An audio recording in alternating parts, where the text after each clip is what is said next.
Hey everybody, Miss Jennifer here with another art lesson for you.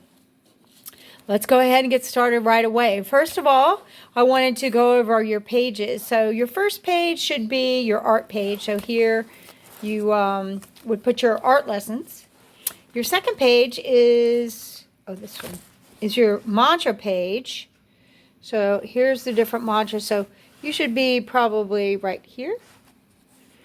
And then the next page is our mindfulness page. So we've done videos for these three here, and we've got more coming. Then the next page is for STEAM. So this is where we are today. We are on our third STEAM lesson, and today is super fun. We're going to be talking about the mathematical and visual art property of symmetry.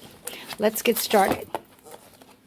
Now, all symmetry really is a mirror image, when something has a mirror image. So you see my bug has a wing here, has a wing here, has a wing here, a wing here. The body is the same on both sides.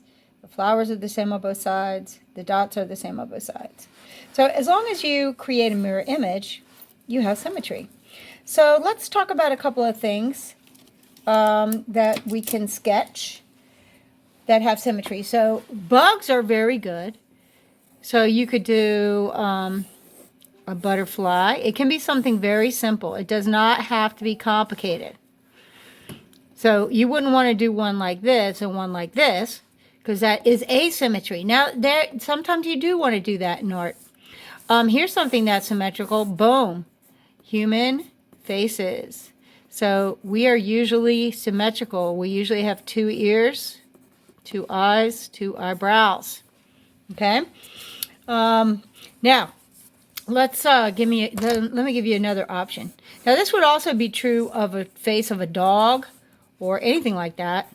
It's usually symmetrical.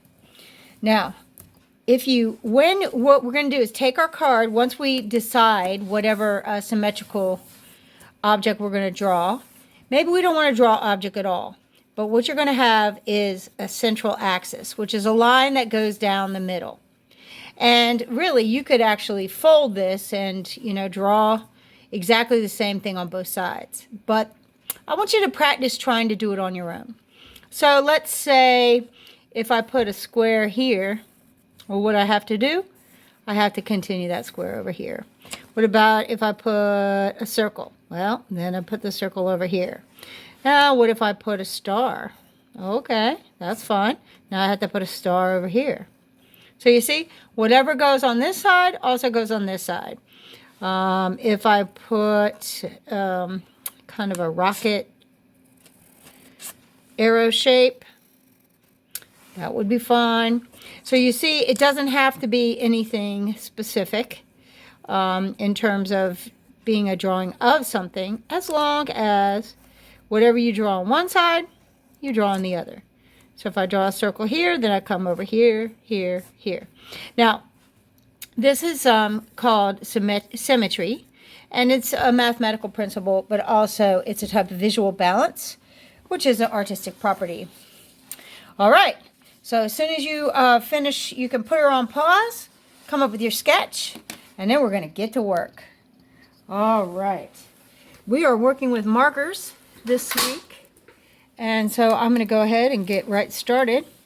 And let's see, what shall I draw? I'm probably going to do another bug. I really like bugs. Bugs are fun to draw.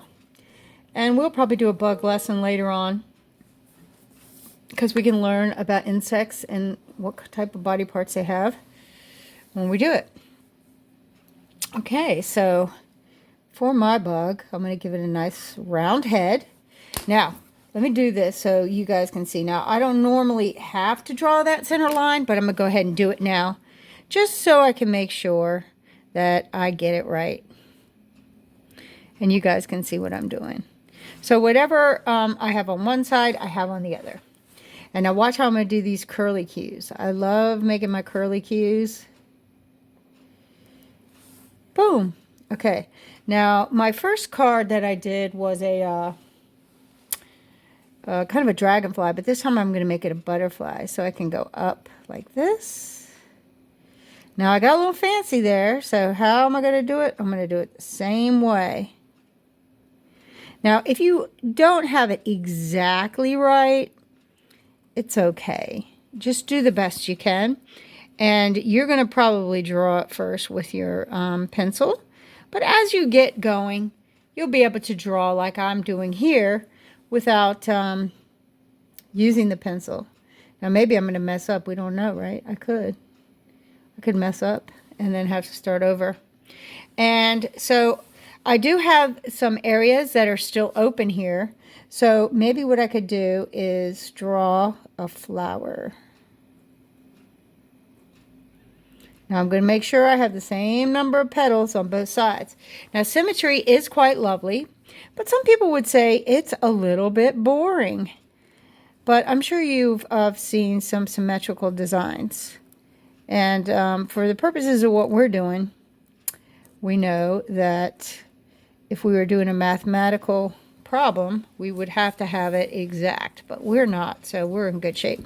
Now, for design purposes, I probably want to break up this space. So I'm going to just draw a shape inside my shape, like this. And you see how I keep my lines this equal distance apart. And then I get a nice breakup of the area there. And I'm going to do the same thing here. Very easy to break up the shape. Not too complicated, but just right so that we can get lots of cool colors in here. And now, so I still have a little bit of room here, so I'm going to draw a couple of leaves.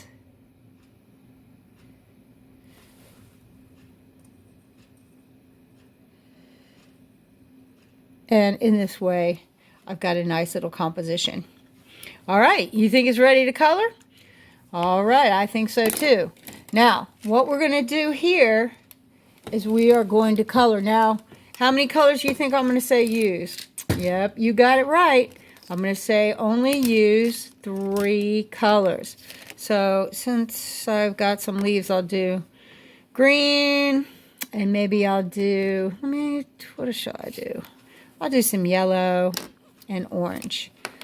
This is not usually the colors I use, so I'm changing it up today. So since I've got leaves, I can go ahead and color those first.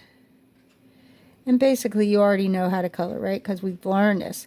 We use the side of our marker, for those of you who haven't been with us the whole time, to color in your area. Now, I think it would be cool to make these daisies. Oh, what did I forget? Yep, you're right. I got to erase my pencil marks. So always remember to erase your pencil marks, because if you don't and you draw on top of it with this, then you can't erase them because they're the ink is over top. So I'm going to make these daisies yellow here in the middle. And since I did those circles yellow, I'm going to do these circles yellow, just to repeat that shape.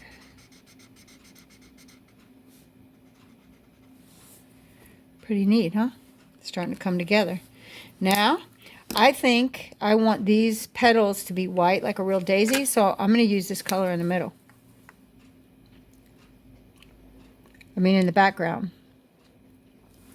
So sometimes people don't color the background, and then sometimes they do.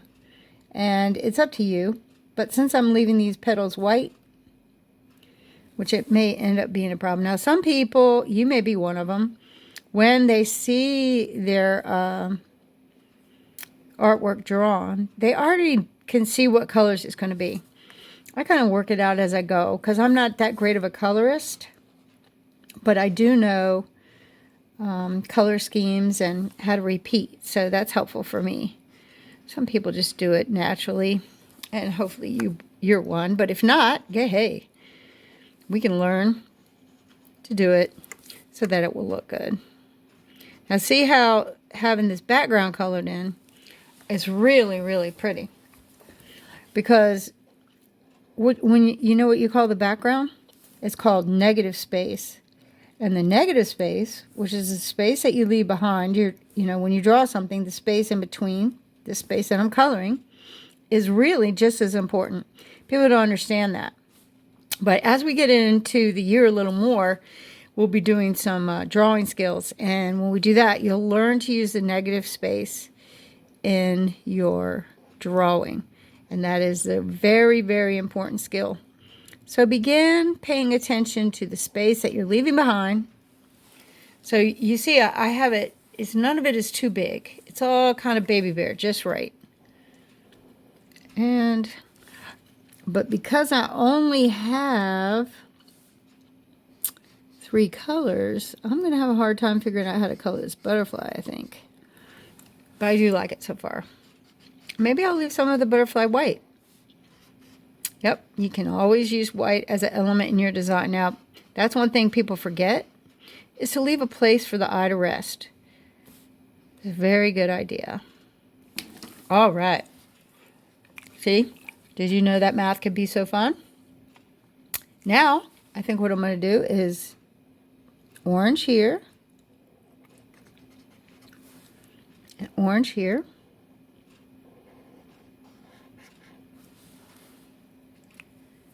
And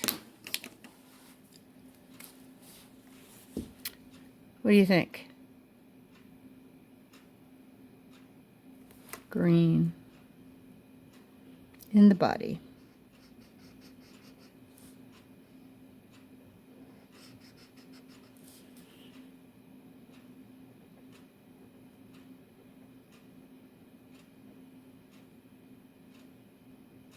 Notice I try to get rid of all the white.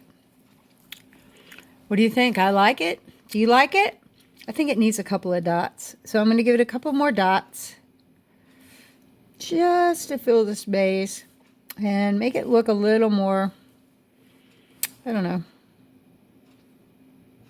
complete. One here, one here, one here, one here. All right, there's my butterfly. I hope that you enjoyed creating our symmetry or mirror image in our STEAM art lesson. Have a great day, and I hope to see you again soon.